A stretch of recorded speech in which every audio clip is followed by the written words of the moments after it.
नमः शिवाय।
विश्वनाथ भगवान की, महाकालेश्वर भगवान की, ओंकारेश्वर भगवान की, अवरेश्वर महादेव की।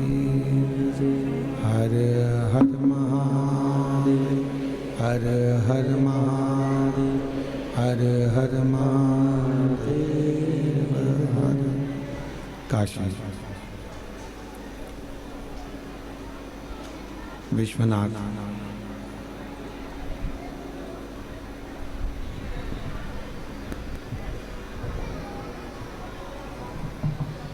ओगरदानी त्रिकालदर्शी कैलाशी अविनाशी भगवान शिव, जिनकी पुनित पावन पवित्र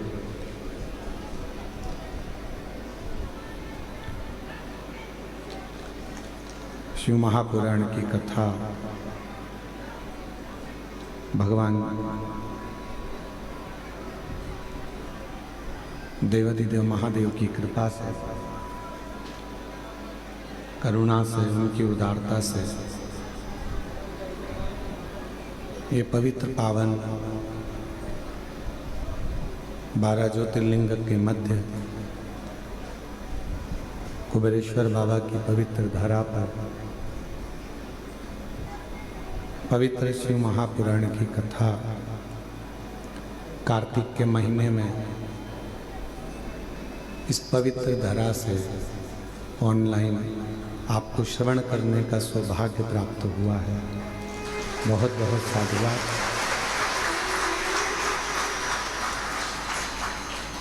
स्वर्गीय श्री मायाराम साहू जी, स्वर्गीय श्रीमती सोनवती साहू जी की स्मृति में, स्वर्गीय श्रीमती बुधिया साहू जी, स्वर्गीय श्री मोहनलाल साहू जी की स्मृति में, दामोदर प्रसाद साहू जी परिवार एवं समस्त ग्रामवासी धनोरा के सौजन्य से, छत्तीसगढ़ की ये धनोरा गांव के सौजन्य से ये पवित्र कथा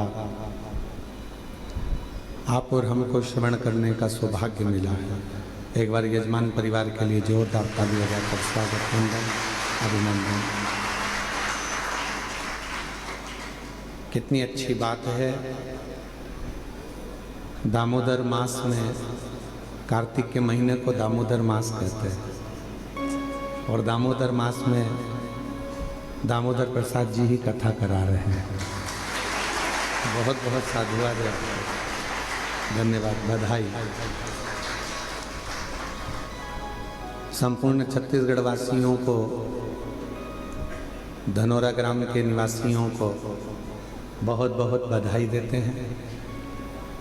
ये कथा होना थी धनोरा गांव में ही, पर आसपास बहुत सारा धान फसल होने के कारण, बस भूमि की व्यवस्था सुचारू न मिलने के कारण ये कथा दामोदर मास में, कार्तिक महीने में दामोदर प्रसाद साहू जी के पूरे परिवार और धनोरा वासियों की ओर से कथा यहाँ से हो रही है।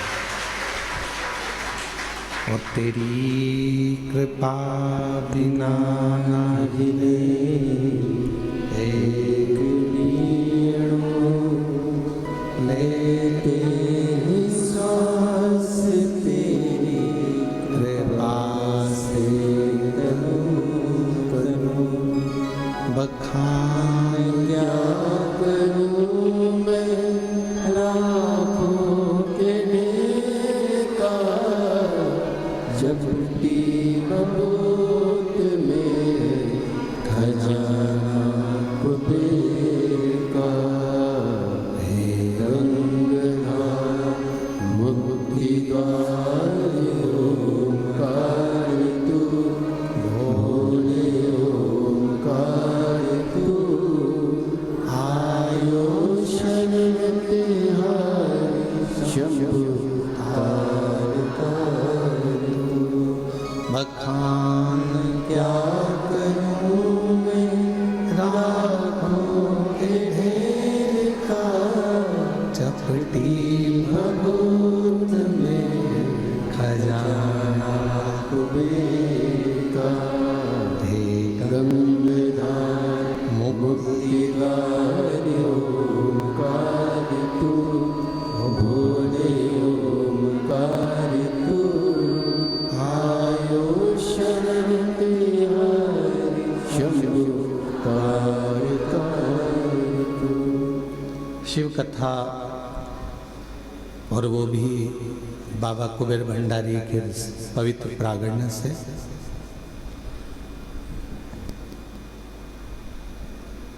कथा ऑनलाइन है, सोशल मीडिया पर भी यहाँ का प्रचार नहीं किया गया कि कुबेरेश्वर धाम से कथा होगी, पर आप लोगों को ना जाने कहाँ से इतनी सूचना मिल जाती है। और बाबा देवरिदेव महादेव की कृपा, दुनिया के लोग कार्तिक के महीने में कुबेरेश्वर धाम आकर 5 दिया लगाते हैं, और आपको तो 5 दिए का फल 5 दिन की शिव महापुराण के रूप में प्राप्त हो गया।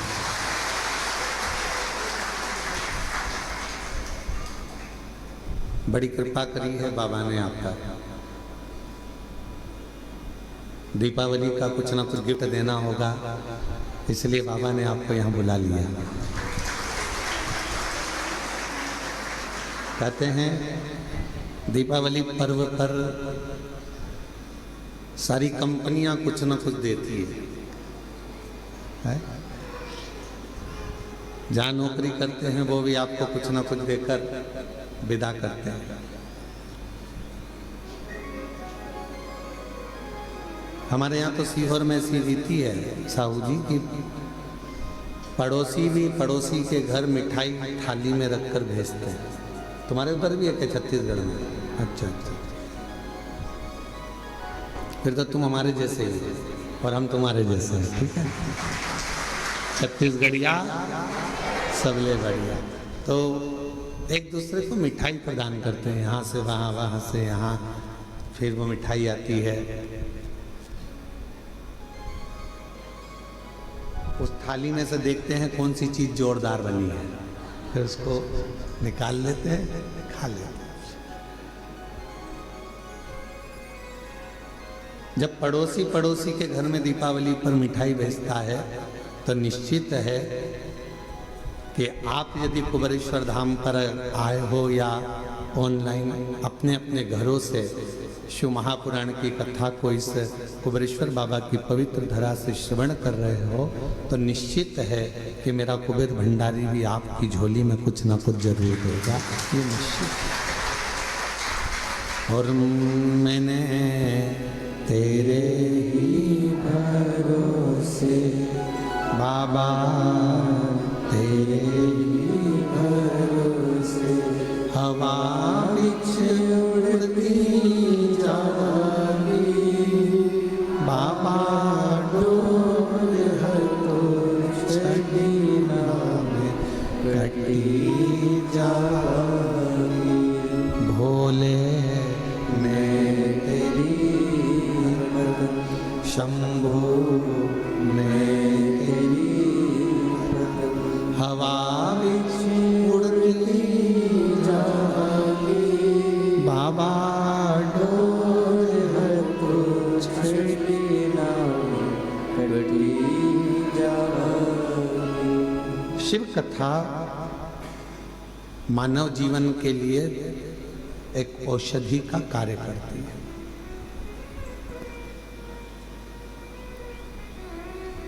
व्यर्थ का खर्चा और व्यर्थ की चर्चा, ये दोनों ही बदनामी भी देते हैं और बर्बाद भी कर देते हैं। आप किसी की व्यर्थ चर्चा करते रहो तो लोग आपको बदनामी का ठीकरा दे देंगे, इसके पास तो कोई काम नहीं है, निंदा में ही लगा रहता है, निंदा में ही लगी रहती है। तो अपनी ये मानव की जिंदगी, मनुष्य का शरीर या मानव की देह बड़ी मुश्किल से तो मिली है। ना जाने कितने पापड़ वेले होंगे तब जाकर तो अपने को ये मानव का शरीर मिला है। 83,99,999 जीवन को निकालने के बाद, योनियां काटने के बाद ये मानव की देह मिली। और 84 लाखवें नंबर की अगर ये देह हमको और आपको प्राप्त हुई है और इसको भी हमने व्यर्थ चर्चा में निकाल दिया, तो फिर ये मानव शरीर भगवान क्यों देगा? एक बहू को सास ने पानी भरने के लिए भेजा कि ये तुम मटका लेकर जा, पानी भर कर लेकर आ, और वो मटका लेकर गई और मटके को फोड़ दिया। बाल्टी में रस्सी बांधकर नीचे कुएं में उतारना था, उसने मटके में रस्सी बांधकर कुएं में उतार दिया। अब मटका भरकर आ रहा था और झूलते झूलते कुएं के अंदर टकराया, फूट गया। अब जो ऊपर आया वो मटका नहीं था, केवल पानी का मुंह था वो मटके का। अब उसने सोचा कि मटका तो मेरा फूट गया, सास पूछेगी कि कहाँ गया, तो उसने वो मटके का जो मुंह था उसको सिर पे रख लिया, क्योंकि मटका लेकर आई थी तो मटके का मुंह सिर